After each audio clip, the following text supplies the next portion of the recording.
You don't realize the amount of social discord in society, social divisions, so much of social strife. Peace and stability is affected because of social instability. If we don't tackle this, we are heading for disaster. We are sitting on a time bomb. Natural disasters, cloudburst. No, it is poor governance. It is a man-made disaster. It is not a natural disaster. What was the government doing? What was the district administration doing? What was the department looking after infrastructure doing? The infrastructure is under huge stress, overpopulation, over-inhabitation. It has led to this tragedy. It was tragedy in the making. You pollute the environment so much, there's so much of greenhouse gas emissions that it is leading to climate change. Social sustainability, if not addressed, will explode one day.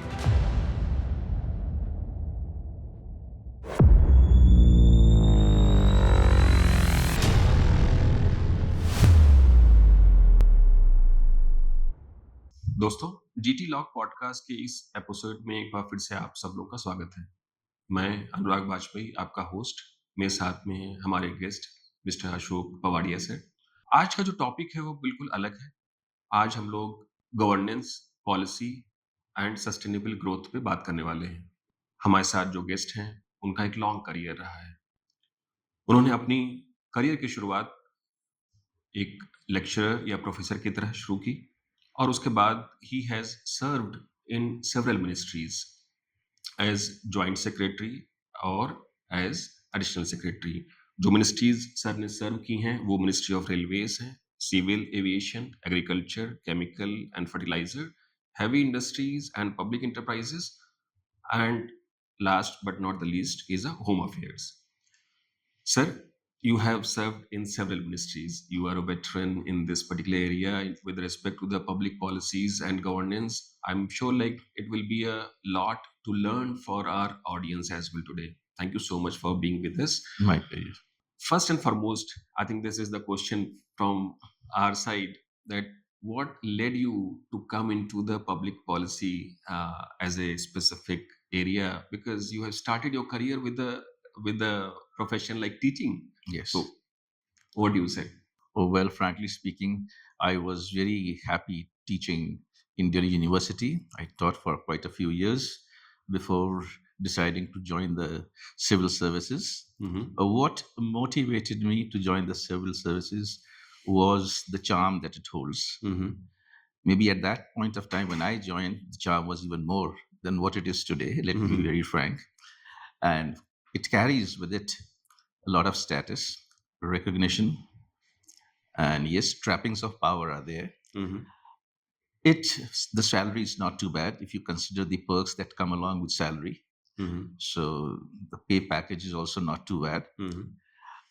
But more importantly, it gives you a chance to deal with challenges in diverse areas, in diverse sectors. When you are a part of a nation building exercise, Nice. those challenges are at times very exciting to take up. So that is an important consideration for my joining the civil services. And I would also say that when we joined the civil service, or I joined the civil service, the alternative avenues of jobs and employment were not very much there. Yes. Now there's plentiful of jobs are there for the youngsters to join. And they're going for those jobs. Civil services now losing its sheen and charm to these younger lot who look for better salaries, better pay package, merit-based promotion. They're on the fast track always, and they have freedom, much more freedom that we used to have, or we had in government service, in terms of freedom of speech, expression, thought, and action. So, I mean, these are the considerations which led me to join the civil service. Very nice, sir. Yeah. Sir, मैं आपके शुरुआती वाले role पे भी मैं बात करता हूँ। When you worked as a private secretary union ministers, Yes. उस समय जब आपने सर्व किया, उस समय 1998 से 2002 तक का जो Yes. 2002. समय था sir, 2000. You have worked with Two ministers. two minister. So मतलब एक तो obvious question that comes to my mind, when you worked with the ministry like agriculture and other, at that point of time when you starting your maybe civil service professional career, उस समय के हिसाब से when you look at the leadership role, it was a BJP government said. Yes. So how do you see that role, and मतलब what inspired you to take up that role? Maybe I think further on also कुछ हमारे audience के लिए अगर उससे कुछ सीखने को मिल जाए तो. Well, I can say that the post of a private secretary to a union minister is a very important post. Yes. Very important and coveted post. Mhm. And not only because you wield a lot of power Mhm. by virtue of having direct access to the minister, Mhm. but by the fact that you learn a lot from that position. Mm. You get a ringside view of the working of the government. Mm. You are privy to many things Mm. which an ordinary bureaucrat and official normally does not get a chance to do. Mm. So it is because of this learning experience Mm. that I hold this position as very important. Mm. I mean, as the PS, you not only assist and advise the minister in the administration and policy matters pertaining to the ministry in which you are working, Mm. but even otherwise, you see how policies are framed, how they are designed, how they are implemented, what are the factors which go into policy formulation, what are the factors, political factors, apolitical factors, Mm. material factors, or even extraneous factors, Mm. what kind of influences Mm. bear upon the formulation of a policy. That is a good experience. Mm.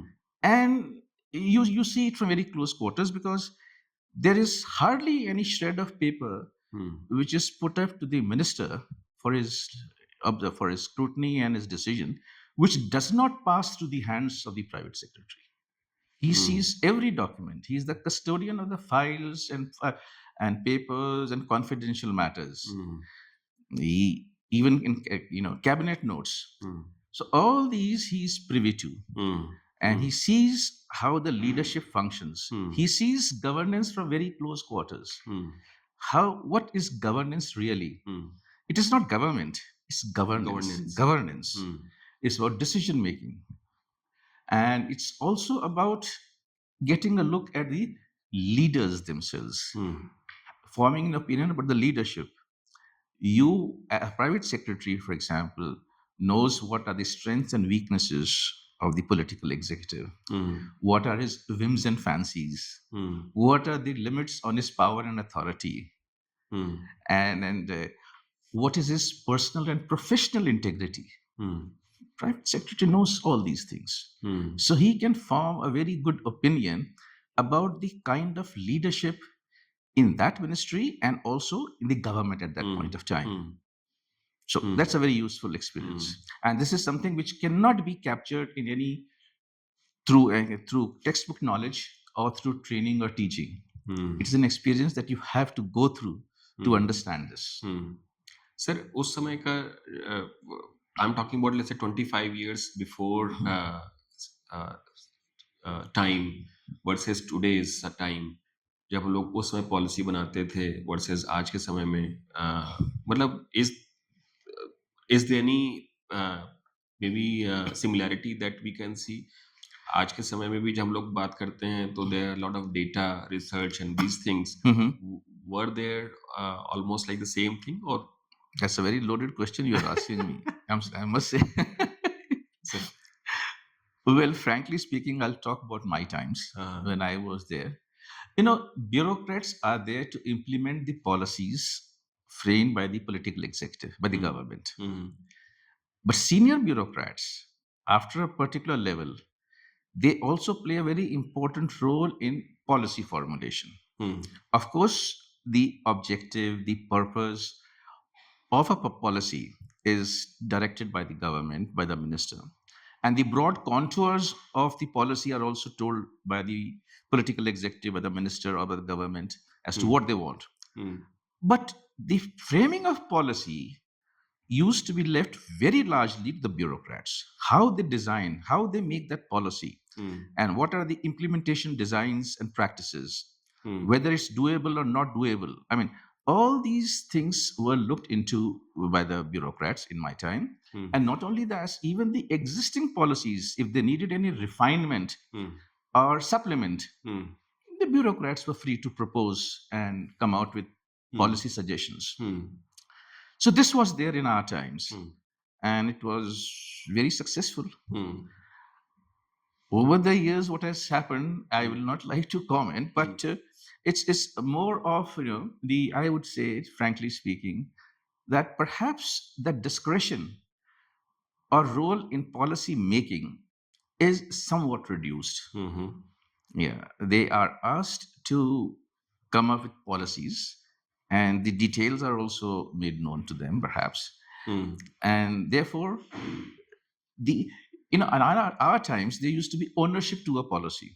Bureaucrats were very proud of owning a policy, that we have done this, we have come out with this. Yes. I really don't know what's the state of affairs now. Okay, sir. Yeah. I have one more curious question, sir. So in today's scenario, when we look at one policy coming from, let's say, a specific ministry, for example, Ministry of Power, it might have another, maybe I think, maybe one more impact on other areas of Ministry of Environment, Ministry of, let's say, Housing, and then calculating the impact of one policy with respect to other ministries' scope or purview is really a tough job. And I really feel that when we look at the senior bureaucrat, they have this experience and knowledge, know-how, and experience and diligence in terms of estimating such impact, not only from the policies coming from the same ministry but for other ministries work as well. Nowadays, sir, this is bit more, maybe I think, simpler with respect to the AI, because we understand that AI has a lot of such knowledge, and maybe I think if it is given the right inputs, these inputs can give the some sort of, let's say, tangible results compared to 25 years before, when such tools and infrastructure were not there. Such implications were also maybe were also to be calculated, but ऐसा तब नहीं होता था या होता था, that is also my curiosity. No, let me tell you, even now, I don't think they're relying completely on the inputs from AI. No, no, no, no.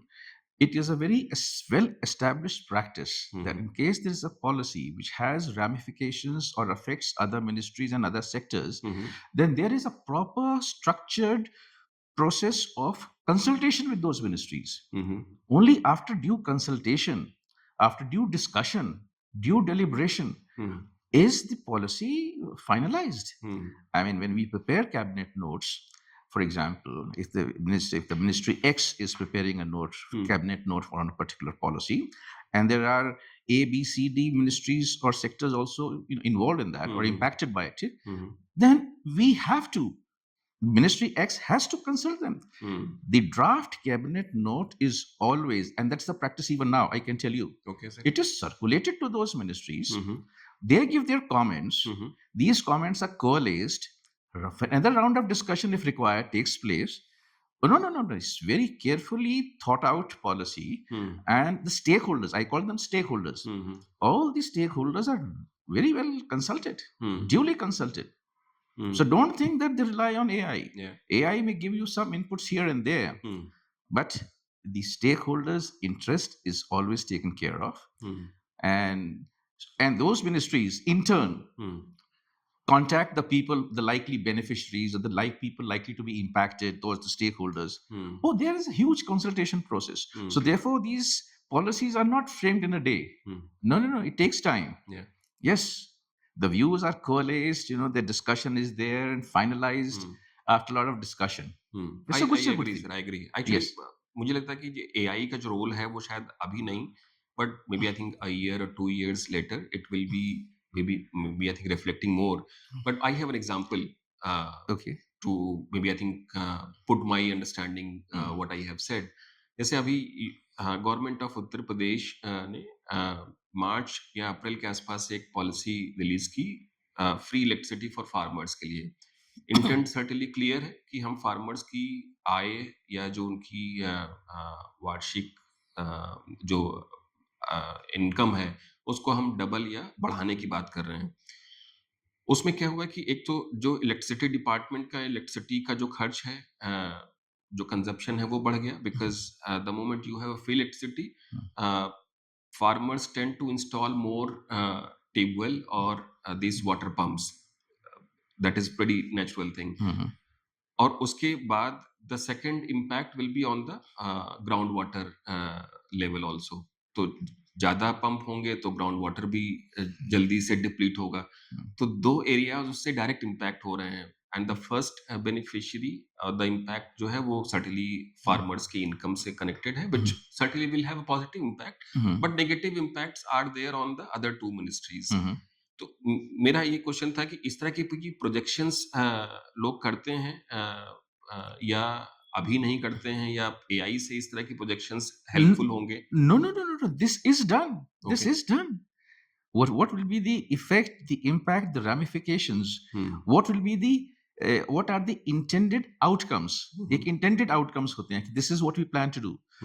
But the unintended consequences of those policies are also factored into. Yes, कि yes. this can happen. Therefore, a lot of research at times is done. Right, sir. It is many of the policies are research based, and AI will be only supplementing a few things here and there, maybe giving some data. But no, it will be a very sad day for the country, or for any country for that matter, if you place reliance on AI data, AI provided data for policy formulation. No way. No way. You have to consult the stakeholders. Yeah. There has to be deep rooted and very extensive consultations with them. It is not AI. AI can help you maybe performing some surgeries here and there and something, but no, Certainly, it's certainly, policy for certainly. I think consultation is the prime absolutely, activity. absolutely. But the Yes. tools can always help in terms of Tools can help. Yeah. So that is the intent. Yes, Sir, yes. coming to let's say 2011 to 15 wale time mein, when you have worked as a joint secretary and additional secretary to the Ministry of Heavy Industries and Public Enterprises, जो specific जो challenge थे, because when we look at the overall growth trajectory of India, we have seen that last 15 years एकदम से चीजें बढ़ी हैं। तो any specific maybe case that you remember policy wise, governance wise, जो कि उस समय उस मिनिस्ट्री, क्योंकि हैवी इंडस्ट्री अपने आप में एक बहुत बड़ी इंडस्ट्री को रिप्रेजेंट करती है, और उस तरह के कोई ऐसे डिसीजन जो कि उस समय लिए गए हों और it has help the beneficiary a lot in terms of taking the shape further?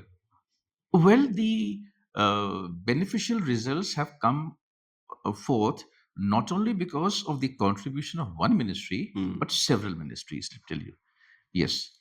Of course, our ministry in which I worked, Department of Public Enterprises, for example, a lot of reforms took place because we formulated new policies, we came out with the new suggestions, we refined the existing policies to make the public sector more competitive with the private sector.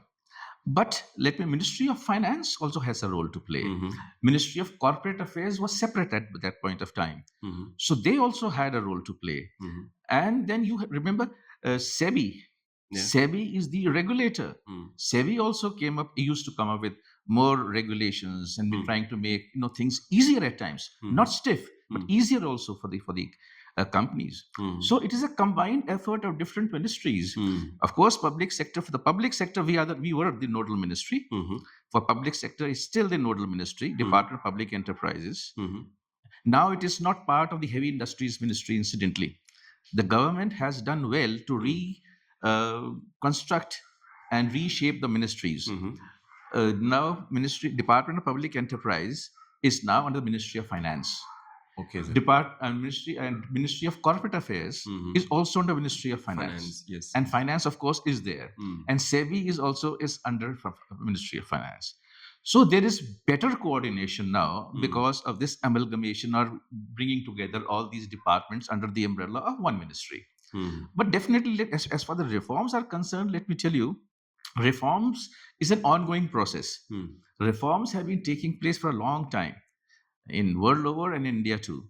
So many committees have been set up, and different, the Companies Act, for example, The Companies Act has also brought a lot of reforms of 2013. Reforms have been brought about by the Department of Public Enterprises, Ministry of Corporate Affairs. So they have all contributed. Let me give you an example. Sure. Yeah. The public sector has been hugely benefited by these reforms. They always, in the past, used to crib that don't have a level playing field, they don't have the powers, they're not fully empowered. So over the years, a lot of reforms have taken place in which DP played also a role. For example, now we have the Ratna scheme. I don't know whether you heard of the Ratna scheme. You give this have these categories of mini Ratna, mini Ratna, two, Navratna, and Maharatnas. And with each category, the powers are different. The more you perform better, the higher you get into that category. You get into this from the mini category, you can go to Navratna category, and from Navratna you can go to the Maharatna category, depending upon your performance, financial performance also, and non-financial performance as well. So overall, when the performance is good, and they have a proper marking system of giving marks for performance, the higher the status or the category, the more is the powers. You'll be surprised. This has empowered the public sector companies in a huge manner. They have freedom now, huge freedom in doing things, in spending, in spending, setting up new offices. They can go into for joint ventures, mergers, acquisitions, and they can even acquire assets in India and abroad. They can create posts also. They are given the power to create posts. Their spending is very limited. They can spend up to huge amounts depending upon which category they are. So there's no dearth of empowerment in these. Similar reforms have taken place for the private sector too, not through our ministry, because we look only after the public sector, but through SEBI and through the Ministry of Corporate Affairs. Ministry of Corporate Affairs, and now the Companies Act is there. They're very much empowered. Some regulation is required, but otherwise, a lot of freedom they enjoy. And the public sector cannot complain or being, in any way inferior to the private sector. Oh no. So they do crib, of course. You will still find them cribbing that we don't have the powers. That is their own doing.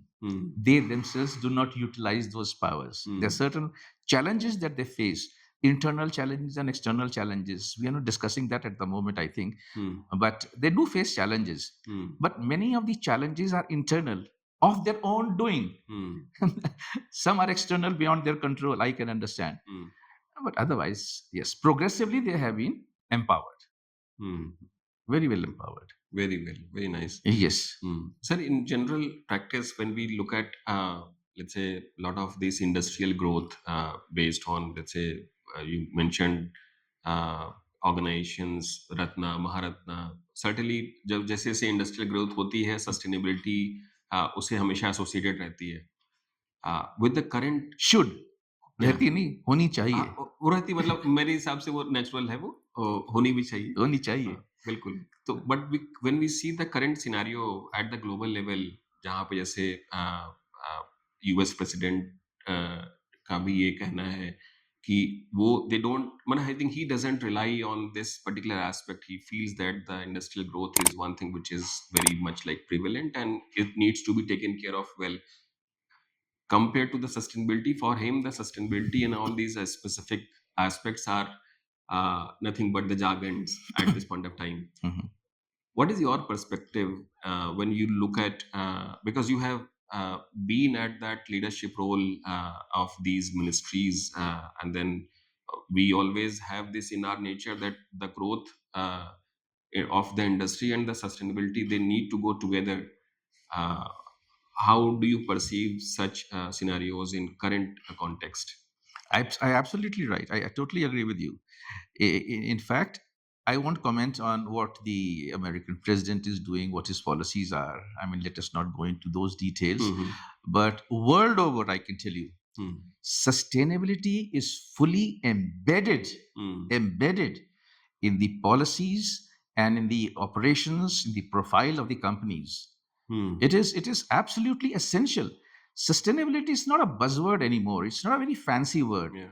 It's not something you can, if you wish to, you can have it. No, no, no, no. For businesses to survive, it is important that they anchor sustainability in their business operations. And those who don't are short-sighted. Those companies are short-sighted. Multinational companies, you see even good progressive Indian companies, they all know the importance of sustainability. And sustainability is a vast subject. People don't understand sustainability. I'm sorry to say that many top officials and executives, they don't understand the dimensions, the multifarious dimensions of sustainability.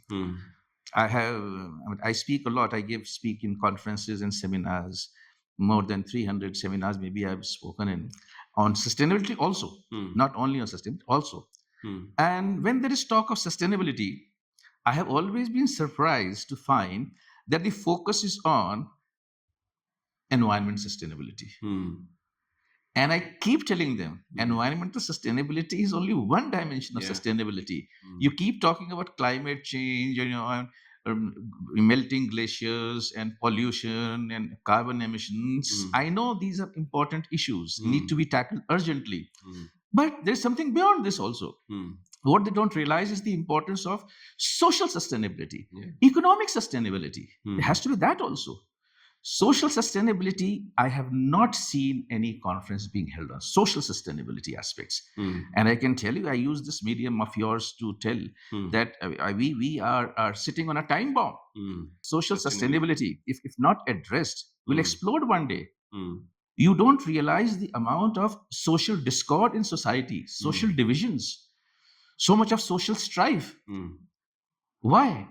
Inequalities, it's divided into, because polarized society is completely polarized, especially in countries like ours. So much of polarization. Peace and stability is affected because of social instability. You see what is happening in Europe now. These migration issues, these are all social issues. If we don't tackle this, we are heading for disaster. Environmental sustainability is important, no doubt. It needs to be addressed on a very urgent basis. But simultaneously, we should look at social sustainability also. And why not economic sustainability? It has to be economically sustainable too. So we look at financial, and talk of corporates, for example, talk about their financial sustainability. How will they indulge in environmental sustainability or social sustainability if they are not making profits? If they run out of money, it's not charity. So they have to make money also. So economy has to be there. So sustainability is about, very finally balancing these different factors and, areas, economics, economy, society, and planet, that's the environment. There has to be harmonious relationship between all these. So peace and stability, world is, you can see, where do you see peace and stability in the world? All these, acts of violence. This is social sustainability. So we should address that also. These need to be addressed. But somehow we are not giving them that much importance. And that can be given, let me tell you, since I'm on the topic of this, these days there's a lot of talk of ESGs. Have you heard of ESG term? Yes. ESG? The SEBI also now wants, or is wanting, companies to take care of these ESGs issues. And in the reports which they submit to SEBI, they should see what they have done to address these ESG concerns. Least importance is being given by people, by companies, and by the powers that be to governance. Governance is the most important aspect. And that is the only way, only through governance, good governance, can you ensure sustainability in its full dimensions. Now, whether it be environmental sustainability or social sustainability, or any sustainability, governance matters the most. I don't know whether you heard of the UN Sustainable Development Goals. Yes. 2015, we have to submit reports in 2030, every country. All countries are signatory. People are giving importance to individual goals. Goal number 1, goal number 2, goal number 4, 5, and etc. I've attended those seminars and conferences. So they are on specific aspects, specific goals related to It's maybe women empowerment or Yeah. poverty or hunger or environment. People are not talking of governance. And in an article which I wrote in a book, which was released by the Niti Aayog, I have full article on the centrality of governance in achievement of these SDGs. If there is no governance or no proper governance, you can't achieve. I totally agree. Yes. Yeah. If there's good governance, be sure that the leadership, the envisioned leadership, will make sure that it looks after environmental sustainability, social sustainability, economic sustainability, etc., etc. I mean, governance is most important. Yeah. That is overlooked, unfortunately. Sir, organizations may to I can understand. I think when you look at the bigger organization versus smaller organization, any specific governance example that you can quote for the government level, at the state level or at the district level at this point of time in Indian scenario? So that is my first question. I'll come to the second question which you have raised in terms of social sustainability. Yes. I have another question, but I think first question first.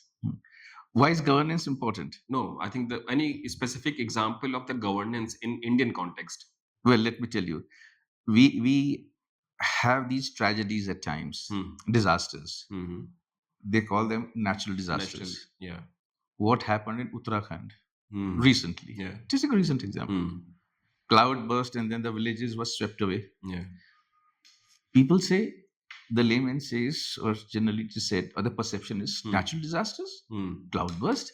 No, it is poor governance. It is a man-made disaster. Yeah. It is not a natural disaster. Yeah. जहाँ reverse है वहां पे roads बन गई हैं. They should have thought of it. What was the town planners doing? Yeah. What was the government doing? What was the district administration doing? What was the department looking after infrastructure doing? The infrastructure is under huge stress, overpopulation, over-inhabitation. It has led to this tragedy. It was tragedy in the making. You invite these things, and these are not natural disasters. These are man-made disasters. You should have the foresight to see that you should not temper. Don't tinker with nature. Don't tinker with nature. Yeah. You should know. You should know when enough is enough, and say now halt. Now the development here in this area will not take place. Otherwise, you have this tragedy. Floods also, for example. Why are we having climate change issues? Because of governance. It is not something God ordained. It is not the nature's fury. You pollute the environment so much. There's so much of greenhouse gas emissions that it is leading to climate change. Yes. Yeah. So we have to address the governance issues. Once you have good governance in place, my dear friend, I tell you, many things will fall in line automatically. A visionary leader, visionaries leadership, and these people in the right places, if they do the governance properly, things can be taken care of. I'll give you just a recent example. And social sustainability, one example that you have mentioned in Europe, because of the migration, there are so much maybe restlessness among the society. In India itself. In India also. In India itself. Not migration. Migration is also a problem here. It is also a problem here. Yeah. So what was the government at that point of time doing? These are governance issues. While letting people who strain or who are strained on your infrastructure, you cannot handle the capacity to handle these many people is not there. So the system is bound to collapse. Apart from the system collapsing, social tensions, social problems. How do you feed so many people? So, and inequalities in society is a part of economic sustainability and social sustainability. So much division, so many divisions in society, polarization on the basis of caste, creed, community, and also income. Yeah. And also income.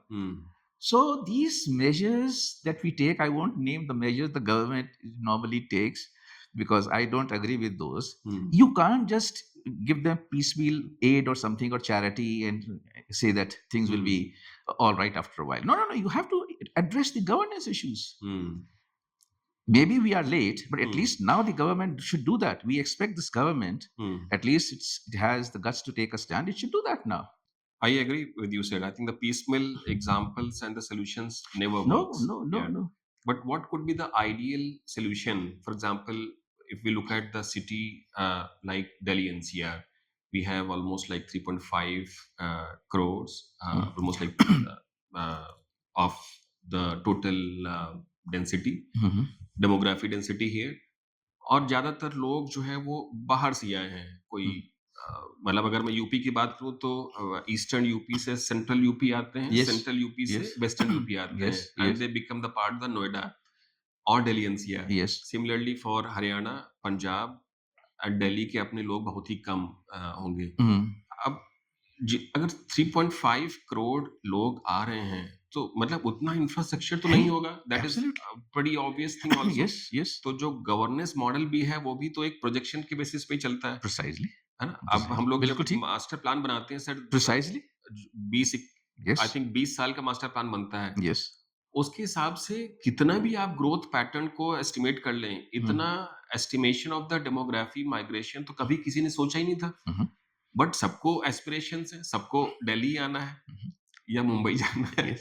तो ऐसे situation में मतलब what could be the ideal role of the governance? क्या करे वो? Distributed governance model बनाए या economic situations अलग-अलग जगह पे क्रिएट करे? What could be your advice? It's a very good question. I mean, it's a problem we all face. The best way out, I mean, this is what I think is one step, many steps need to be taken in this, but one step that can be taken is to develop the other regions, other backward regions. You see the glaring disparity between such areas and where areas which is scarce population and hardly any development. So why not develop these areas so that people and offer opportunities for them to work, offer them jobs. Industries should open over there. Corporate offices should go there. The government has, for example, very well, a good task they did was to have these aspirational districts. Heard of the aspirational districts? The most backward regions, districts have been listed. There's on the internet you can see. These are the aspirational districts. That means they aspire for development. They and we should pump in more development measures into those areas. Government has said that yes, they need to be developed. I think more needs to be done than simply lip service. They should be developed. Why have we all the offices here in Delhi? Why do we have all the companies headquarters in Delhi? Why do we have even government offices in Delhi? They should be spread. I mean, they did try to spend it. That's why we had the concept of NCR. Now we call the National Capital Territory, NCT. Yeah. But still, there's a lot of influx. They should be able to anticipate the the exodus from other areas to Delhi 20 years from now and develop these areas and stop certain things in Delhi, that we will not open new offices, we will not open new industries. This is a very planned, there has to be a very planned move. And these plans that you talked of, these town planners and having these master plans, I fault them. Whether they have violated them, I do not know. Or whether they are faulty, I do not. I'm not seeing those master plans. But either they are faulty or we have not abided by those plans. That's the only explanation. Okay. Yes. Okay. Very nice. I think that is something which is very important aspects to address in times to come. Otherwise, give incentives to people to go outside in perks, in salaries, in other ways. To companies to open offices. Give incentives. Why? Government can do that. So through incentives they can go. You don't have to compel them or drive them out. The government should not do that, but give them adequate incentives. They will go. I also agree, sir, because for example, if we do not do the distributed economic centers, yes, I'll also give one more example. जैसे हमारे यहाँ national capital region है NCR, यहाँ पे UP में लखनऊ में भी एक कैपिटल रीजन बन रहा है जिसमें कि सीतापुर, कानपुर और ये पूरा एरिया में भी आई थिंक वो मिला करके कैपिटल रीजन यूपी का बन रहा है। तो it means that the scalability of or replicability of the national capital region is pretty much like going to be there in different states as well. Yes. तो उससे तो इस तरह की जो डेमोग्राफी डेंसिटी है वो अलग-अलग जगह पे बढ़ जाएगी। इसका एक प्लस पॉइंट भी हो सकता है। Now this is also the policy question कि जब मतलब लखनऊ में इस तरह के कैपिटल रीजन बन जाएगा, हो सकता है कि नोएडा से कुछ लोग लखनऊ वापस चले जाएं। और हो सकता है कि जितने भी और second tier third tier cities है वहां से और लोग शिफ्ट होकर के लखनऊ आ जाए. Absolutely. Give them the infrastructure. Create the infrastructure for them. Yeah. You know better know than me because you're architect yourself. So they can do that. Build the infrastructure, school, colleges, educational institutions, job opportunities, residential areas. Give them all the facilities available in a metropolitan city, and they will go. Give them incentives to go. I mean, it's just one way. Many other ways are there, but we need to do that. Government में incentive model बहुत ही मतलब अच्छा नहीं मानते sir. Is it something what do you think? Well, incentives should be given. Incentives should be given, but they should be very carefully thought out. Yes.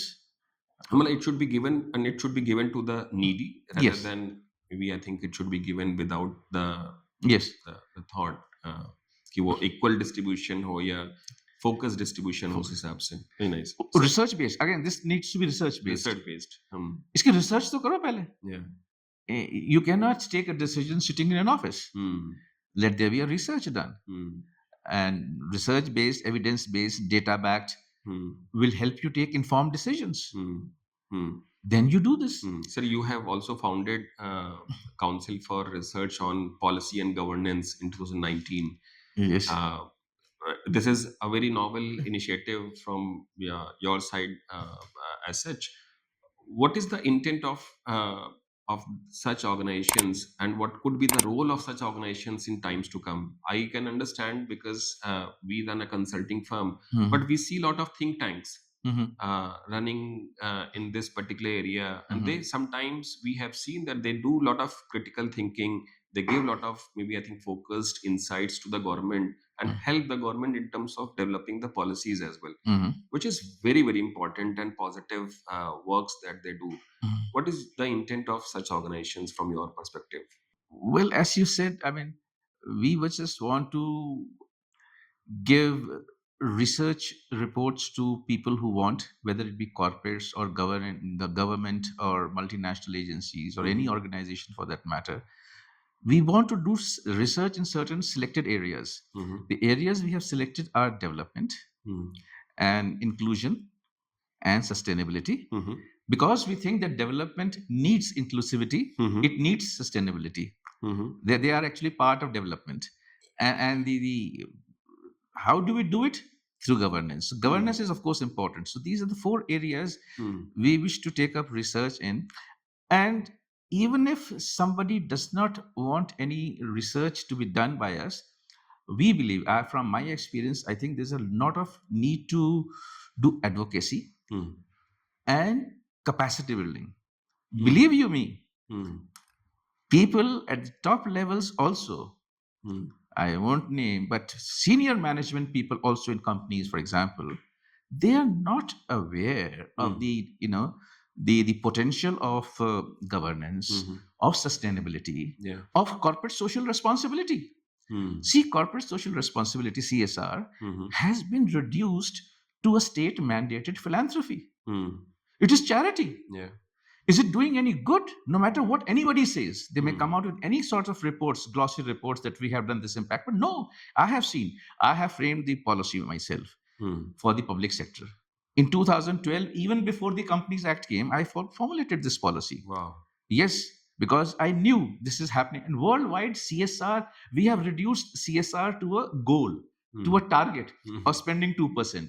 You ask anybody, they'll say, spending 2% on social welfare things. And some people will say, oh, it's giving back to the society, what you take. It is not this. Senior management also do not know. These are instruments or policies or concepts for creating value.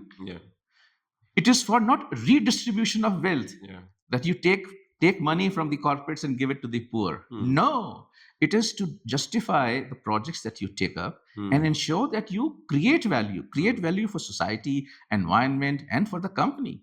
And it is something which should be embedded in the DNA of the company. So in foreign countries, when I led the Indian delegation to the Scandinavian countries on knowledge sharing on CSR, I was there, and it was an eye-opener for me. I have also learned through my own interaction with people, through my reading the literature on subjects, they don't have any activities identified as CSR activities. What is CSR activity? Corporate social responsibility is something which we all follow. It is woven into our business practices. In whatever we do, we have to ensure that we look after society, we address environmental concerns, and they have no budget. When we discussed, I said we are planning to have this 2% budget or this, and so we have no budget. It is limitless. Budget is no constraint for us. Even if we have to spend 100% or 80%, we will spend. It is a duty, it's a responsibility. So this is capacity building, making them understand that this is what it is. Similarly, in the case of the national guidelines of responsible business conduct, have you heard about national guidelines on responsible business conduct? Nobody talks about them.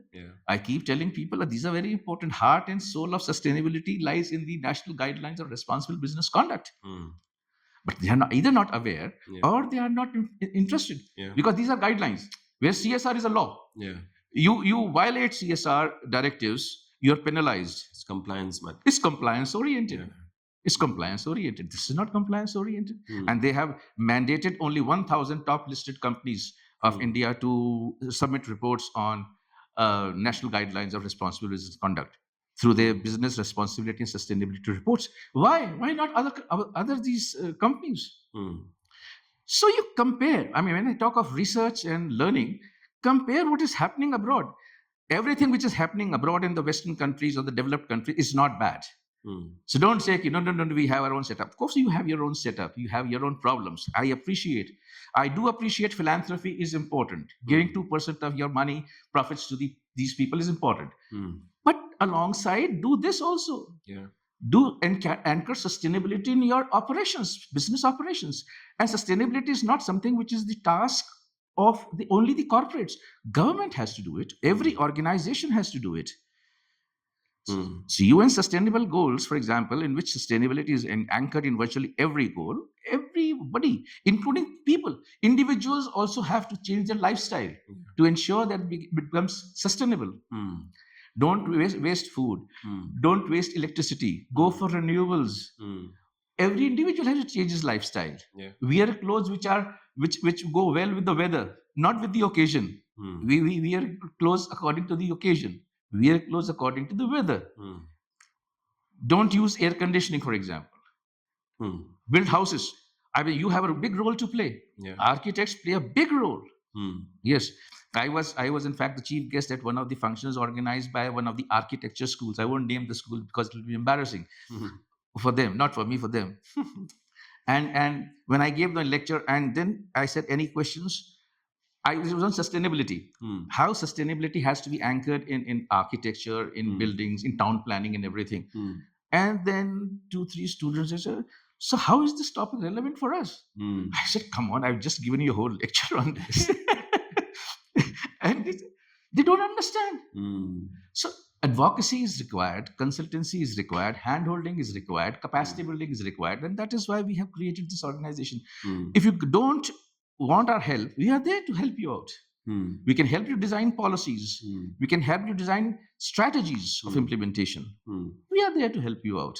And it's a not-for-profit organization, incidentally. We don't make money out of it. It's a not-for-profit organization incorporated under Section 8 of the Companies Act. So we are there for this. Very nice. Yes. One more question, sir, related to the, I think, earlier question. I recently came across one UN report. और उसमें इस तरह से था कि जिस हिसाब से क्लाइमेट चेंज की जो फ्रीक्वेंसी या जो इंसिडेंट्स हो रही हैं, if they just keep continuing, तो हमारा जो इंफ्रास्ट्रक्चर है अक्रॉस द ग्लोब, उसमें लगभग $5 ट्रिलियन के आसपास का डैमेज पॉसिबिलिटीज हो सकती हैं. It's a huge risk. Yes. And then maybe countries like India, where the economic growth is also bound to happen, industrial growth is going to happen. Industrial growth and sustainability, they need to go hand in hand. Absolutely. That is also we have discussed already. Yes. But अगर maybe specific 2 or 3 aspects को ही सोचा जाए, how should we look at it carefully prime aspect क्या हो सकता है कि क्योंकि हम लोग अभी भी देखा जाए तो we are third largest economy Mhm. and then we are the third largest CO2 emitter country also. Mhm. Pretty much like on the parallel Mhm. third fourth level पे चल रहे हैं. Mhm. इस तरह की सिचुएशन पे the responsibility is pretty much like on us. You can always maybe I think shave off your responsibility कि नहीं हमें तो ग्रोथ की करनी है जैसे हम अभी यूएस का रोल अभी देख रहे हैं. But may be country like India एक बहुत ही रिस्पॉन्सिबल तरीके से ही मुझे लगता है कि डिसीजंस भी लिए जाते हैं, आगे भी बढ़ते हैं. Maybe I think one parameter that we as a country should do, one thing that you have mentioned, I totally agree that as a citizen we all have a role to play. We all know. Yeah. Yes. Yes. Any other maybe I think second specific advice or suggestion that you have for maybe I think the industries particularly? Mhm. Individual we understand, policy government point of view we understand, they have to create the infrastructure. Mhm. But for the private sector entities, what is their role? Because most of the cases, one more thing that I will also bring to your point, sir, awareness is still not there. It is not there. Yeah. The government का role तो यही कि awareness create कराए, Hmm. But organisations का role या private sector का role क्या हो सकता है? वन और two advises for them. You see, very important thing that let me tell you, the biggest pollutants are the threat to the environment are the industries. Industries. Yeah. So let us start by addressing the concerns from the industry itself. Government has all policies. A lot of policies the government has come out with. So you can't blame the government. Yeah. They have their target emissions targets also there. Hmm. And the world has been very kind towards the developing countries. Therefore, the targets which have been put up, whether it be the UN's SDGs or whether it be the Paris agreement, climate agreement of 2015, there also the goals and targets have been fixed for the developing countries, but with staggered timelines. With staggered timelines. So the advanced countries, they have to do it or finish it in earlier. And countries like India have been given a longer period of time so that the development is not affected. Now, for example, we have to go net zero. India has target for net zero is 2070. Yeah. 2070. But there are other policies also in place requiring earlier achievement of this target. What we need to do is, and I think that that's the crux of the problem. Industry needs to understand that they will stand to benefit by anchoring sustainability in their business operations. They are doing it right now out of compulsion. They are being forced to do certain things, report certain things, submit reports. But world over, the countries have profited hugely by anchoring sustainability in their business operations. You will be surprised. What we do is we just tinker with few things. You do water recycling, waste management, rainwater harvesting, and tree plantation. Within the companies also, they try to recycle the paper, stuff like that. Small, they tinker with, and they will try to substitute something with the other, so that this is more toxic material. Let's substitute with something which is less toxic. But it requires a deeper look into the problem, and industry or companies can even go for a completely transformative model. I do not have the time. I teach these subjects. I can give you case studies where companies may profit hugely. Profit-making companies have changed their business model just to do something for the society and the environment, and their incomes have doubled or trebled or even gone 4 times after changing that. Like the business is now, finally we are going for the electric cars. This is a transformative model. Instead of tinkering with small issues, just switch off the light when you go out of the room. Now you think of bigger things. Solar panels we install. But there are better things even than that. You should go for completely transformative models. Business should know that they will make profits, more profits, and they will stand to gain an edge over their competitors by doing these things. Business will go only where they sniff profits. If they sniff profit in a venture, they will go for it. Let us make them see that there is profit in it. You're not losing out anything in this. I do not have the time to give the examples of these case studies. They're taught in Harvard. These case studies they're taught there. So these are important. I think we need to bring home that point to them. And it has to start with the industries. Government will do its bit, but we as individuals and companies should also contribute towards it. I totally agree. I think if we start putting the sustainability as a business case, Yes, business case. Yeah. Exactly, business case. Then the organizations will certainly have Yes. no other way to follow Yes. except the sustainability itself. Yes. So I also feel कि ये बहुत important aspect. Their tagline is this company. Some companies, apparel companies. Apparel is one in sector which is the most pollutant. Their tagline is "We are here to save the planet." Yeah. I was in Paris about 2 months ago. I was looking for a company. Went to the the biggest mall over there, shopping mall, and I came across that particular brand of company about which I teach in my lectures on sustainability. It is not here in India. I've not seen it. I went there. I saw all their apparel garments and everything, and I took a photograph of their tagline. You'll be surprised. I send this to people, my students. See, we are here to save the planet. We cannot do business on a dead planet. So we are here to do that. And they will recycle their material. They all recycled. They recycle and reuse. They sell reused material and doing booming business. And they have done away with all the artificial fabrics, all pure organic ones or recycled ones and expensive ones. And then they tell their customers, this is one company which tells their customers, why are you buying this? No need to buy this, you already have. You only when you try to tell them, no, I really require it, will they sell it? Have you ever heard of any shopkeeper telling you don't buy this? They go to such an extent. And that is one company which actually takes part in all these charities also. Millions of dollars they do in charity, give to charity. And they take up social causes also.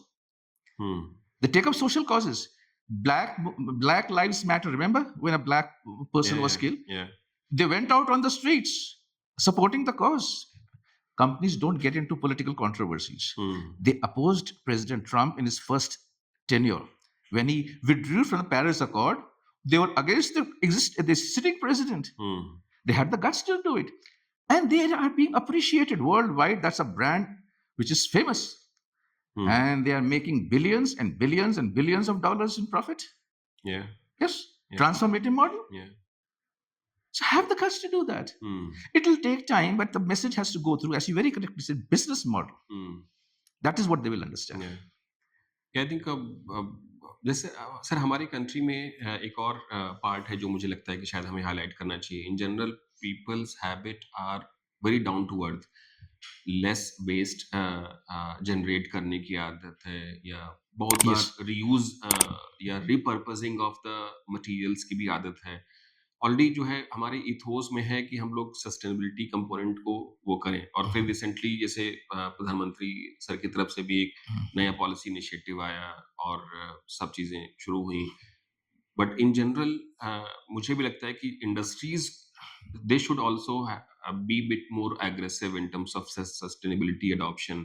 शायद अगर वो इस चीज़ों को कर लें तो शायद जो रिक्वायरमेंट है in terms of reaching to the net zero और कार्बन न्यूट्रल का जो गोल है 2070 का, वो हो सकता है कि उस समय तक अचीव हो जाए या उससे पहले भी अचीव हो सकता है. पहले हो सकता है. बिल्कुल. Set up stiffer targets. I always say. And why work to targets? You raised a very important point. The biggest flaw in India is that we work to targets. In public sector also, this is one of my main grouse. They work to targets. उनकी एक document होती है, I don't know whether you heard of it, MOU, Memorandum of Understanding, in which their goals are set up, annual goals. Who sets up these goals? The administrative ministry or the Department of Public Enterprise. These bureaucrats, they set up the targets of a company. What do you have to achieve?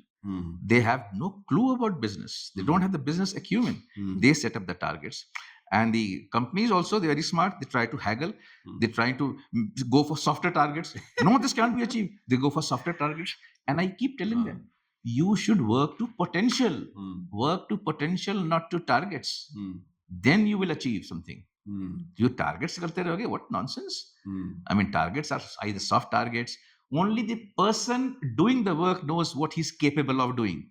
If I have assigned tasks, I know what I'm capable of. I should set my own targets, which should be much more than what others tell me. I will work to my potential. And even if I don't achieve the target, doesn't matter. At least I put my 100% into it. So if the companies put their 100% into it, see, there'll be a booming industry in India. They work to targets, unfortunately. Very nice. Very nice. It's a great insight. Thank you so much, sir. I have I think a rapid fire round also for you. So I'll ask some specific questions. You may be quick in terms of responding to those questions as well. So the first question is, let's say if we have a setup under our constitution and we have a Ministry of Possibility as a new ministry. Ministry of Possibility. Yes. And then if we appoint you as from the demographic selection or election process. You'll get me into trouble if somebody hears that I will. No, if we just Okay.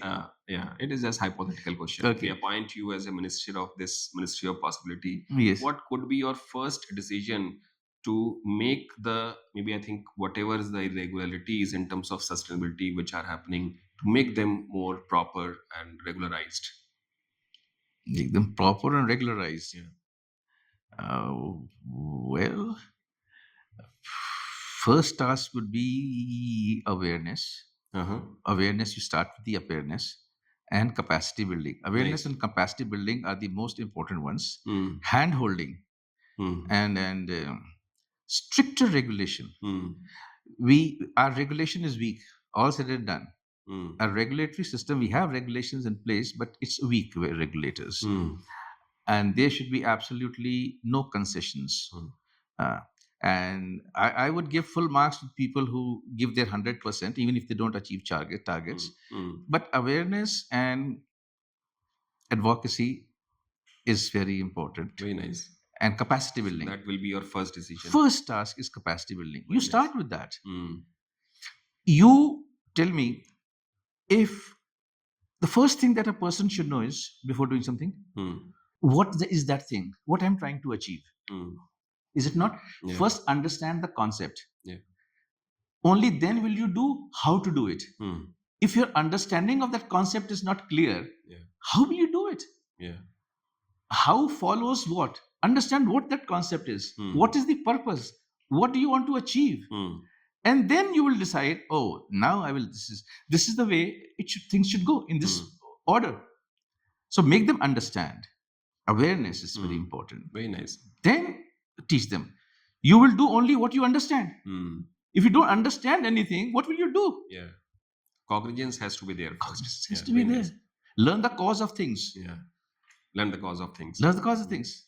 Second question, sir. Yes. So if we have a Ministry of Sustainability, a new ministry, and if we ask you to identify one person across the globe, not only in India, your choice, who will be your maybe minister of that ministry? Many people, the industrialists and other very, very well-intentioned people, envisioned people in India too, who can do this work. Nice. Yes. I do not want to single out certain organizations and companies. That would not be fair, that only this is, the several good companies are doing it. But some visionary person like Ratan Tata, you need a visionary person. Yeah. Yes. You know, I was attending one of these seminars in which I was also speaker, and the head of the group of Tata Industries was also there. It was organized by Harvard. It was organized by Harvard University, Harvard Business School, and other entire faculty was there. And we had chance to speak. My minister was also there. So before I spoke, the Tata Group of Industries head, he spoke, and he says, we don't bother about the returns. Returns will come, we know. Whether they come after 6 months or 6 years or 60 years, the good work that we do will bring returns to us. We know that. We are not in a hurry. And also, they also wrote, I was reading somewhere, that our commitment to society, for the welfare of society, is not determined by the profits we make. See, what a beautiful line. This is all Tata's initiatives. The welfare measures that we take is not determined by the profits that we make. Even the companies loss making, they used to do CSR and other charitable activities and help the people. I mean, what fantastic work they have done. So he's dead and gone. God bless his soul. But some people like that should be there. Visionary people. Wonderful. Yes. You have visited several cities, not only in India but outside the India also. Any specific city that you feel that has given you the best, maybe shown you the best governance model so far in terms of running the city with the infrastructure and the people around? I think the Scandinavian countries. Yes, I like the Scandinavian countries. Yes, They are certainly better off. They're I think they can certainly manage the city with the less number of people. That is also yes, the better yes, proposition for them. yes. But you also have to grant it to them, or you can grant it to us that our problems are more complex. See the population. See the complexity of problems. See their population. It's hardly anything. Nothing. It's nothing. So they can afford to do that. Our problems are very complex. The more complex the situation, the more complex and time consuming are the solutions. So we'll take time. I mean, let us not lose hope. As long as we have a dedicated leadership, committed to this, we can still achieve. It will take time, but we can still achieve. Absolutely, sir. Any specific habit that you have adopted recently? I don't waste food. I don't leave anything on my plate. Never. I will only take that much of helping which I consume. Yes. And that no wastage. You may find funny, but renewable energy. I have solar panels installed at my residence. Yes, we try to use that renewable energy. No wastage. You may find odd, or guests may find odd, but I keep on switching off the lights, in other rooms where nobody's there. So these are small things, but I made a point whenever I go to a restaurant also, I order only that much of food which I can consume. And in foreign countries, I'm forgetting that name of the country, two places they give an incentive to people who finish their food. They give a discount. They give a discount. If you have finished your food and not left anything on your plate, they'll give you a discount there itself. One specific message that you want to give or extend to the youngsters who want to build a career in the governance, policy, advocacy, or research? But this younger generation is a fast moving one. They're very ambitious. They want quick results, which is dangerous also. They can resort to, and they do resort to shortcut methods. Don't take shortcut methods. That is very dangerous in any work. Don't resort to shortcut methods. There should be proper due diligence done before taking up a work, and do it properly. And they are always on the fast track, so they are bound to ignore many things which are very important for mankind, for society, for environment, for everybody. So in the process, in the desire to make a fast buck, as they call it, earn good money fast, they can make mistakes. They slow down their ambitions a bit. And my only advice would be that they should have a long-term vision, not a short-term vision. They have short-term. They have a fixation, which sometimes people call, in ordinary conversation, father fixation. They see what the father has earned, the kind of living that he's offered you. So they want that immediately, not knowing that the father has worked his way up. Yes. So that fixation should not be there.